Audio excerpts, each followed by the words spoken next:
Assalamualaikum warahmatullahi wabarakatuh. Perkenalkan, saya Mutiara Aliariana dengan NRP 562013267 kelas TPSB Politeknik Ahli Usaha Perikanan, selaku pengisi suara dalam video ini.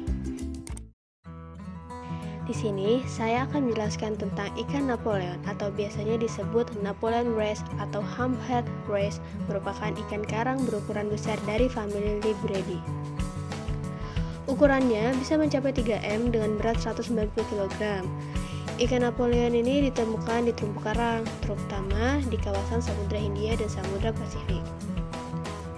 Nama ilmiah dari ikan tersebut adalah Cheilenius undulatus. Status konservasinya terancam atau menurun.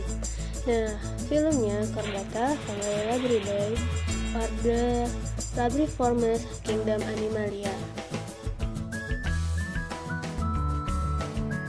Ikan Napoleon adalah ikan dengan nilai jual seharga 1,4 juta per kilogram.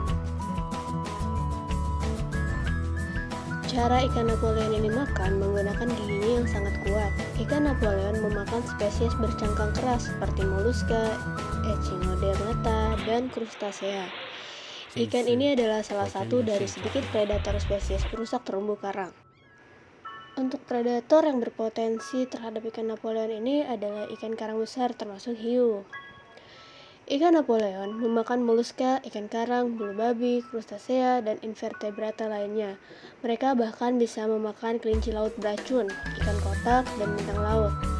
Ikan besar ini dapat tumbuh hingga 6 kaki panjangnya dan beratnya mencapai 400 pon. Ikan Napoleon juga merupakan salah satu jenis ikan karang yang memiliki banyak keunikan. Tidak hanya mengalami perubahan jenis kelamin saat usia dewasa, tetapi juga memiliki ciri-ciri morfologi yang berbeda antara fase juvenil dan saat dewasa. Warna pun juga mengalami perubahan seiring dengan bertambahnya umur. Ikan Napoleon dewasa mudah dikenali karena memiliki ciri-ciri yang spesifik seperti bibir yang tebal, tonjolan dahi yang berubah menjadi besar saat bertambahnya umur, serta di bawah mata juga ada, dan memiliki sepasang gigi depan yang tajam dan sedikit menonjol keluar dari bibir seperti kebanyakan ikan kakap atau ikan gurame. Sepanjang hidup ikan Napoleon, mulai dari penetasan penil hingga dewasa, selalu berasosiasi dengan terumbu karang atau habitat-habitat yang berdekatan dengan terumbu karang, seperti padang lamun dan mangrove. Ikan Napoleon memiliki dua habitat yang berbeda sesuai dengan fase usia, yakni yang pertama fase muda atau anakan, lebih umum ditemukan di area dekat pantai, dan yang kedua fase tua, umumnya menyukai area di luar terumbu karang yang menghadap laut lepas. Ikan Napoleon ini dianggap sebagai ikan yang pemalu oleh karena sifatnya yang selalu menghindar ketika berpapasan dengan penyelam, dan pandangan mata Napoleon, terutama yang masih stadium muda, nampak menunjukkan kehati-hatian yang berlebih ketika bertemu penyelam. Berikut saya tunjukkan beberapa gambaran dari ikan Napoleon.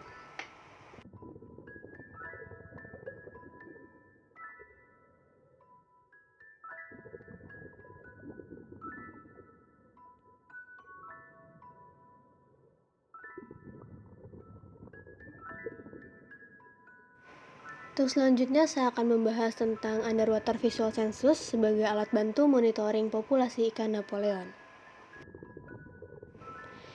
Pada teknik pemantauan untuk jenis tunggal biota laut yang memiliki sebaran geografis yang luas tetapi langka, secara spasial diperlukan dalam hal menjaga akurasi, efektivitas, efisiensi, dan tentu saja biaya murah.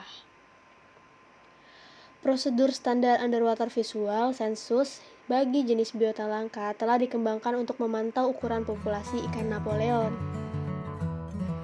Rekomendasi pemantauan UV-SEED tersebut berkenaan dengan isu-isu seperti mudahnya identifikasi jenis tunggal serta persyaratan alat yang sesuai dan pelatihan yang sederhana.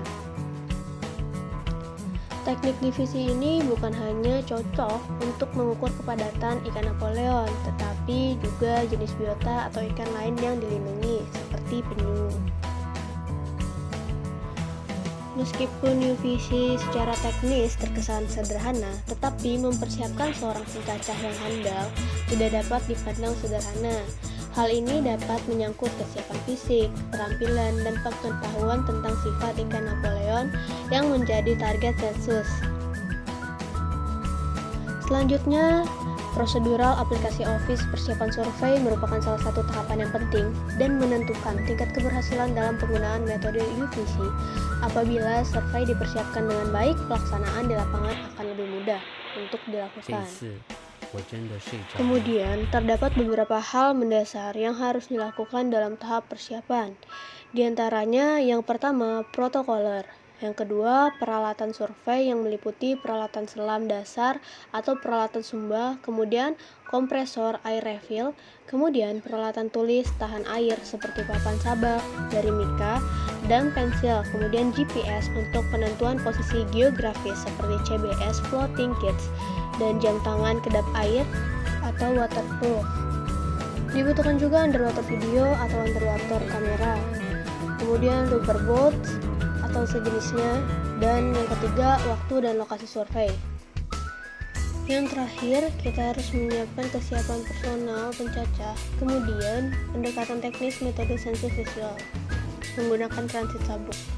Untuk transit sabuk ini, yakni 150 meter kali 50 meter itu dianggap masih kurang sesuai untuk menentukan setan ikan Napoleon karena distribusi dan ukuran populasi ikan ini menjadi pertimbangan Hollin.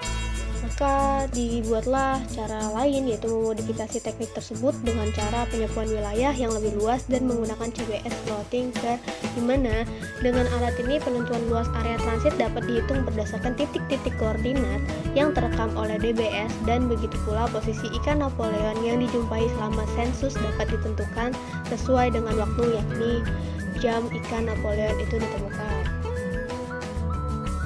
Baik, sekian penjelasan dari saya tentang ikan Napoleon dan teknik UVC. Kurang lebihnya mohon maaf. Saya pamit. Assalamualaikum warahmatullahi wabarakatuh.